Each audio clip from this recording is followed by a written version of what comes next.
This Torah class is brought to you by TorahAnytime.com. Okay, good morning everyone. We're learning Mishnah Berura, Siman Taf Kuf Peivav, Sif Chaf Beis. The Mishnah Berura is on Sif Chaf Beis. We're up to Mishnah Berura Sif Katan Peiches. The Mechaber said, Vu adinim asa ini yudi shofar yamtav. The guy produced the shofar yamtav mutar litzkayabai. You're allowed to blow with it. It says the Mishnah Berura Afilu b'shvil Yisrael. Even if you made it for the Jew, Mari shas anachim mikaran shalai do have a muksa. It's talking about where he used his own horn, which was a muksa. Do asach dat teminei. His mind was not distracted from it. He did not divert his attention from it. But of a horn of a Jew, meaning a Jewishly owned horn, the asr tatu you're not to move after it's covered, can't blow on it. To have a muksa donoilad, it's muksa noad. Rishon Rosh Hashanah Gam Yom Sheni. Even if you make it on the first day of Rosh Hashanah, you can't use it on the second day. Kedem Be'ashan al the Berishon Asur Gam Yom Sheni, like an egg hatched on the first day, it's also on the second day. You don't have any other shofar at all. You could rely on those poskim, the matirin noel b'yamtav, who permit noel and a yamtav let go by to blow with it. Kedei shel levatal hamitzvah saseh, so as not to invatal mitzvah say mutar let go by af b'yam sheni, keep him blowing it on the second day. B'chozman she'oich biyadai, so long as you're holding it, mutar let go by kat kiyos kafi aminog, you're allowed to blow in it. All the tkiyos in accordance with the custom of them. Taka tkiyos ha-mechuyavin, if you blew the tkiyos that are obligatory, v'hiniach ha-shofar miyada, and you left the shofar from your hand, shuv ein lo letalto isai, then you can no longer move it, kedei letkayabay, in order to blow it, tkiyah shal minag, a tkiyah which is only customary. Kasu achroinim. The achroinim write, the cholosin ha-shavar shamarnu shem sum l'kavayim, all the shavaras that we mentioned are apostle him sulin, be'im b'yom rishon, be'im b'yom sheni, they're asar, both days Rosh Hashanah. Siv Chav Gimel. Yachalitem b'seicha mayim ayan letzach tzachai. You can put water or wine in the shofar to soften it. Avim meiraglayim, but you're enough b'chol also even during the week is also neha kavod. Out of respect to the shofar, Siv Katan Peites Yachalitin Afagav de Mesakne b'kachim though you're fixing it Kim Min Kor Milsa, meaning you're even allowed to do this during the week.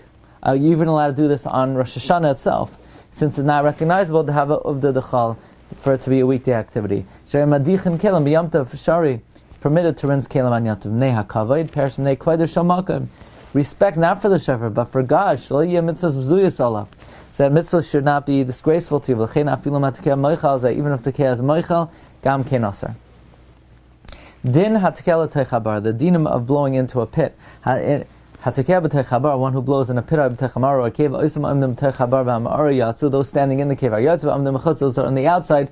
Then im kol shavar shamu yatz. If they hear the sound of the yotzim, kol havara shamu la yatz. If they hear an echo, they're not yatz. It says in Mishnah Berura b'tzeichabar who dino de Mishnah. It's a Mishnah in Rosh Hashanah because Hashem de Mishnah zul l'tzarach Mishna.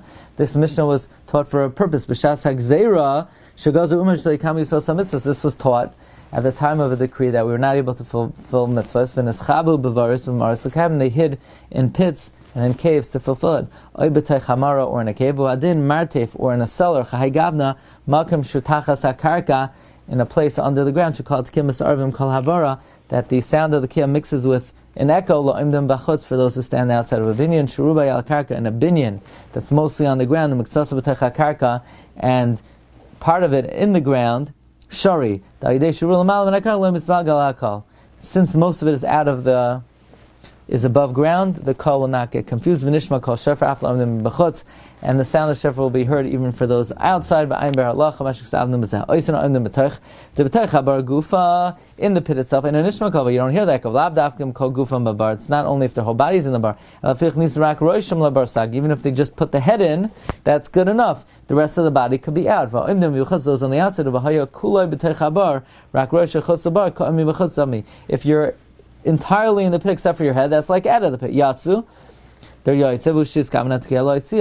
In other words, the ones on the outside who heard the sound of the shofar, Yatsa, if the Baal Tekeh had in mind to be might to them.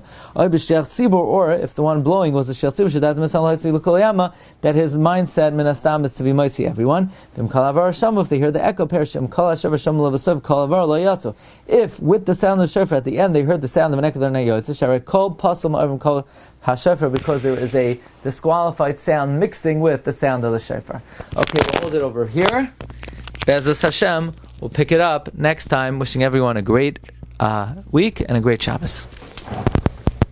You've just experienced another Torah class brought to you by TorahAnytime.com.